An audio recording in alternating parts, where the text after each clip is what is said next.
노동조합 쟁의 행위에 손해배상 책임을 제한하는 이른바 노란봉투법을 둘러싸고 이 조사 주체가 어딘지에 따라 정반대의 설문 결과가 나오고 있습니다. 법안 반대가 80%에 달하는 조사도 있는가 하면 찬성이 79%에 이른다는 결과도 있는데요. 왜 이렇게 차이가 나고 또 뭐가 맞는 건지 한동호 기자가 따져봤습니다.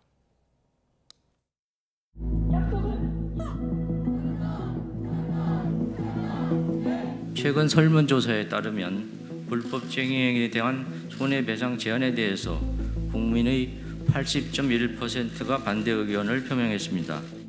한국경영자총협회가 지난 4일 발표한 설문조사입니다. 응답자의 80%가 노란봉투법에 반대했다고 밝혔습니다. 대한상공회의소도 10월 설문조사에서 국민 10명 가운데 7명이 노란봉투법에 반대했다고 발표했습니다.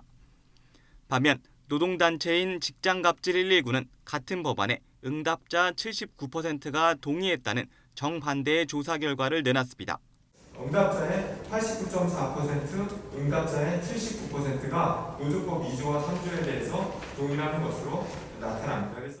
YTN 취재 결과 이들 설문조사는 문항 자체에 왜곡의 소지가 있거나 한정된 표본이라는 한계가 뚜렷했습니다. 경총 설문의 경우 불법 점거나 폭력 등 불법 쟁의 행위를 했을 때도 민사 책임을 지지 않아도 됐냐고 물었는데 노란봉투법 안에서도 폭력이나 파괴로 인한 직접 손해는 원칙적으로 손해배상 대상입니다. 설문 첫머리에 대한상공회의소가 진행하는 조사임을 명시하거나 노란봉투법이 불법적 쟁의 행위에 대한 손해배상 청구를 금지하는 법안이라는 설명을 누차 강조하기도 했습니다. 직장갑질 119 설문은 전체 응답자를 직장인으로만 한정한 데다 노란봉투법 문항 앞에 하청 노동자의 파업 사례, 원청의 갑질, 처우 등을 물었습니다.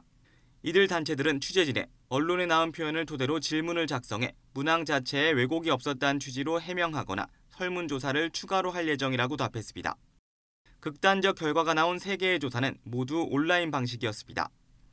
여론조사기관이 자체 확보한 패널 표본 안에서 온라인으로 설문지를 돌리기 때문에 전국민 대상 설문조사보다 대표성이 떨어집니다.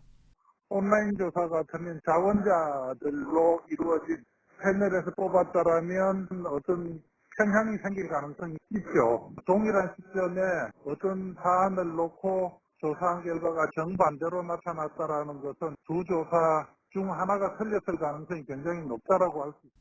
언론사가 여론조사 기관을 통해 온라인이 아닌 무선전화 자동 응답 방식으로 설문했을 때는 같은 노란봉투법에 대한 조사인대로 반대가 조금 많거나 찬성 반대가 비슷하게 나왔습니다. YTN은 온라인 조사의 신뢰성을 검증하기 위해 질문지와 회수된 전체 데이터를 요청했지만 일부만 확인할 수 있었습니다. 결론적으로 국민 10명 중 7, 8명이 찬성하거나 반대했다는 노란봉투법 설문조사 중 어떤 조사가 맞는지는 문항의 주관성과 표본, 조사 방식의 한계로 신뢰도를 확인할 근거가 부족해 판정을 유보합니다. YTN 한동우입니다.